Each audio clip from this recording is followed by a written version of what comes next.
Hi guys, welcome back to my channel. I'm really excited for today's video because I'm going to take you along with us as we do some renovations to Dylan's brother's condo. I'm really excited for today's video because I'll be able to show you guys more of the process and just have more fun with it, because for TikTok and Instagram, I have to cut it down a lot to make sure that it fits. Before we get into today's video, I wanted to let you guys know that we do have a sponsor for today's video, which I'm really excited about, and that is Epidemic Sound. I have been using Epidemic to find non-copyrighted music for my YouTube videos for 9 months now, so that's like the whole time that I've had a YouTube channel. Before I was using them, I would spend literally hours searching for music and sounds for my videos, and even when I uploaded them, I didn't feel safe. I was like, is this actually safe for me to use? Epidemic Sound has over 30,000 high quality music tracks that you can use on your videos, and it also has over 60,000 different SFX sounds, which are really fun to give some more character to your videos. With Epidemic, you're actually able to organize the different sounds and music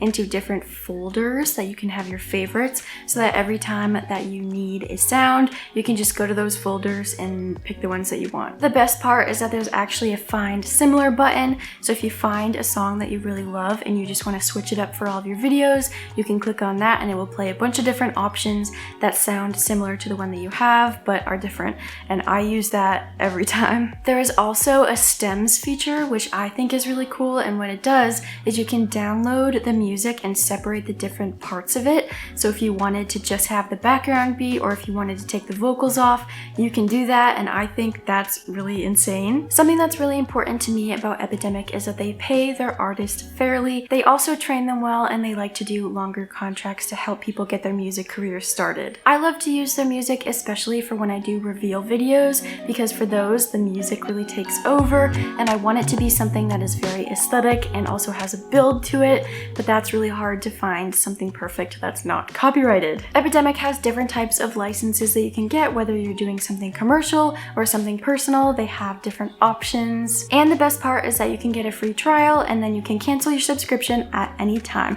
So I will have more information about them in my description box. Thank you so much to Epidemic Sound for sponsoring today's video. Now let's get into some renovations. Okay, so this is our little island station, and I already put 2 coats of primer on these. We have some of this brown paper down to keep everything protected, and I really recommend that. We initially started with just our reusable drop cloths, but that wasn't very efficient, having to move around all the time, and also just for messes, this is a lot better. I've been using these sponge rollers for the cabinets because we can't use a paint sprayer because the windows don't open because they need to be replaced, so this is what we've been using, and they work really well for a smooth finish. We had a lot of paint colors to pick from. I just went to all of the local hardware stores because I wanted to find the perfect green. So basically what I do is I just hold them up to the wall, like actually on all of the different walls that it's going to be on, and then I do that at different times of the day just to make sure I find the perfect one. And this is what I ended up picking. It is Aged Pine. It is by Valspar, I believe, yes. And so that is what we are going with. It is definitely hard to tell on camera, but it has the same exact green that is in the countertop, which is why I wanted to add green in the first place, so that is just perfect. But here is just what is going on in this messy place that we're working in. So the 2 base cabinets right there are not attached. We're going to push them together and put a piece of something on the back of it and then paint it all so it all matches and it looks like one big unit. A lot of the smaller decor pieces that we have, I just have them bagged up in the corner so they don't get in the way and so that we don't have to store them in my apartment. And then that back there is the TV stand. I Facebook Marketplaced it for $20, so that's amazing, but that will actually be on this wall right here, and then that's one of his office desks that he already has, which will go in the office. And this is just some existing artwork that we have that will go in different gallery walls, so they are also just up against this wall. And this is our chair that we brought from our own office at home because there's no seating in here currently, so working here all day, our backs start to hurt, so that's what that's for. I also got these subway tiles from Lowe's, and I'm planning on using these on the wall with some black grout, so I just got one to test the size, and I think this is the size that we're going for. However, I would really like to find some that are already like stuck together so it's less of a tiling process. So if you guys have any recommendations for that, let me know, but I'm really excited to install these. Okay, so this is the paint that I'm using on the cabinets.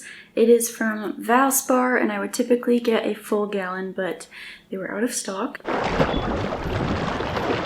And this is the brush that I'm using for all of the edges of the cabinets. It's just like a little square. So my tips for painting cabinets, obviously you want to put primer on. I put 2 layers of primer, and the reason why I do 2 layers is because it's very thin, and you want to do really thin layers to avoid there being any thick chunky parts. And I actually sanded the layers with a really fine grit sandpaper. You want it to be as smooth as possible. Anything that's not a corner, I will use one of my sponge rollers because that's going to give a smoother effect than a brush will. And as you can probably tell, 1 coat is not going to be enough because I'm going really light with it, but that's important just to make sure that it has a smooth finish.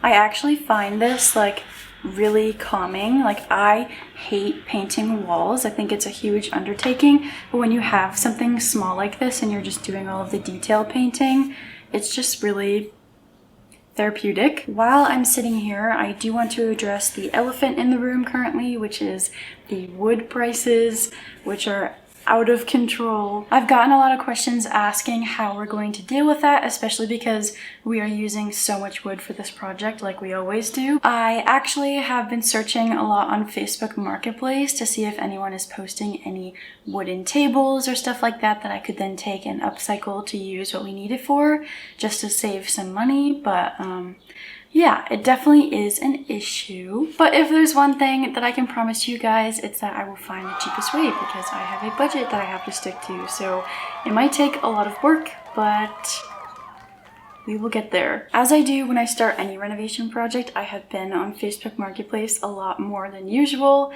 And I will say that now more than ever, I've been having an issue with people not responding to messages. Like, I want to buy your stuff, just answer me. But this is really boring, so I will check back in with you guys when I'm ready to use the roller, which may be in a hot minute because I have a few meetings today also, but yeah. Okay, so this is a couple hours later, but here's what the detailing looks like with the paint. The green cabinet paint takes a lot longer to dry down than the primer does, so I'm going to just put the whole first coat on and then let it sit all the way overnight, and that'll just keep it from getting chunky anywhere. And this is what the foam roller that I'm using looks like. As you can tell, it's just literally foam, and it works really well for cabinets. Something that I do want to address while I'm here painting is that the cabinets are not being painted. I know that is bothersome to a lot of people who are watching, and it's bothersome to me as well, but he doesn't want them painted. And I've seen a lot of comments from people saying that I should restain them, and politely, no, that is a lot of work. And he said that he wanted them left alone, so I kind of have to honor that. But what I'm going to do is show you guys who also have wooden cabinets who don't like them but aren't able to paint them for whatever reason, ways that you can integrate it into your space better. So one of the main tactics that I'm using for these is they are so warm toned that I'm adding more warm toned neutrals to the space. So this green color that I have really helps to highlight that warm toned wood and kind of make it look like it's working in the space. If I was to use something like a cool toned gray all over the place, it would just really clash and make the cabinets look even more out of place than they already are. So I'm using this to kind of integrate it all. I also am really excited because I have a lot of exciting things coming up, and I'm now fully vaccinated, so the potential for me to travel to people is growing, and I'm really excited about that. I'm gonna go roll the rest of these cabinets and I'll come back to you when I'm done. So this is what the cabinets are looking like after one coat of paint. I'm gonna let it dry completely overnight before I add another coat just to make sure, but as you can see, it's very patchy. It needs at least one more coat. That's just the name of the game. Trust the process.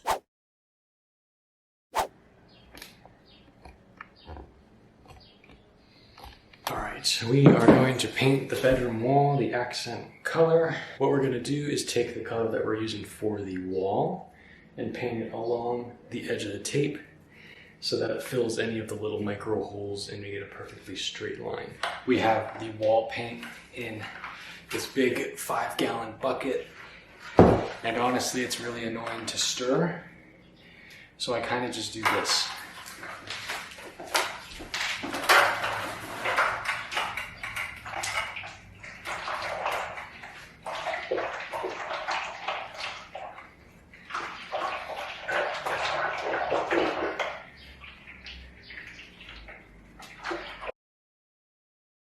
Pretty much wherever we're doing a freestanding edge like this, we're gonna be doing this so that we don't get bumpy lines. So we have the corner taped and the edge painted with the wall color, and the edge of the green taped with that edge painted with the wall color. All right, so I just checked and the white is dry, so we're gonna go in and do the edge with the green. You've probably already seen it, and actually you can't really see it, but this is the green that we're using. All right, so technically I didn't need to do this side with the green on the paintbrush. I could just go right up against the edge with the roller, but I figured I might as well since I already had to do that. So yeah, that's done, and then next is the roller. We're a bit too high here. Oh boy. Perfect. We did it. Kind of. One thing we keep mentioning is these big rollers, and they are really good. They're a little bit pricier than your normal regular roller, but they are perfect for if you're doing a whole bunch of rooms and you don't have a lot of time to do it. It's gonna let you knock it out a whole lot quicker. I'll be able to do this section behind me in about 2 minutes.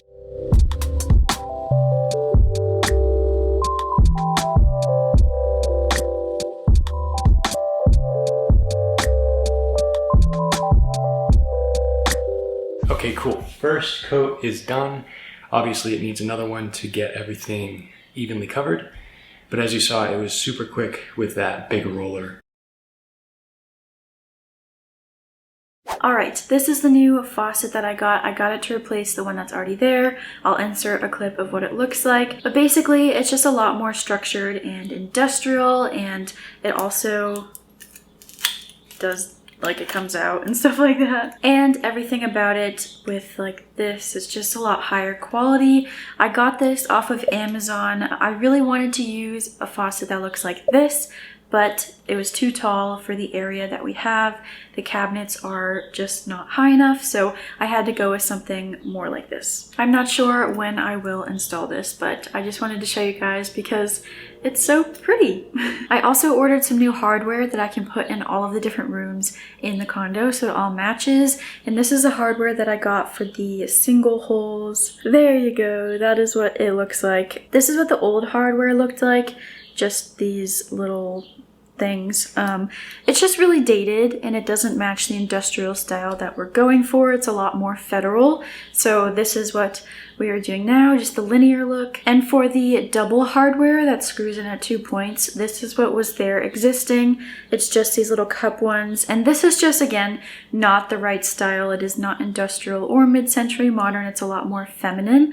So I'm going again with another linear one. And the linear one that we're using for the double holes actually is a lot thicker because the holes that were drilled in the cabinets are just not that neat, so I'm getting the thicker hardware to cover up that issue that these previously covered up, but they're just not the vibe. And even though we're not painting the cabinets, we still have to do a lot to them because, as you can see, literally look at all of that residue. It is just so sticky and greasy, like my fingers right now touching it, I'm getting grossed out.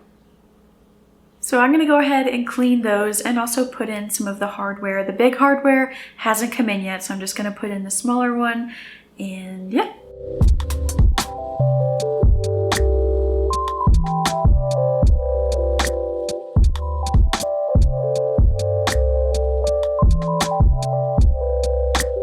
While I was painting the cabinets, Dylan actually painted this accent wall in the kitchen, so I wanted to show you guys what it's looking like. Obviously, there's some touch-ups that need to be happening. He also filled some of the holes after the fact, so yeah. But I ended up extending the paint all the way to the right. I think it'll just help to make the space a little bit more cohesive. And I really love how the green kind of makes the orange in the cabinets feel like it's meant to be there.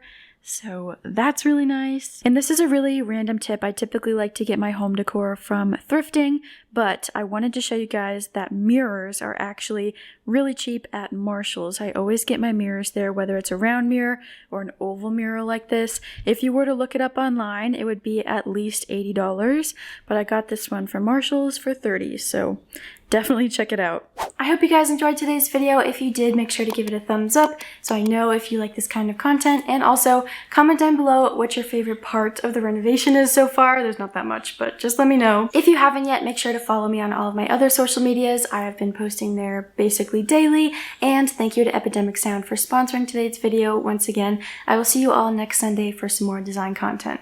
Bye guys!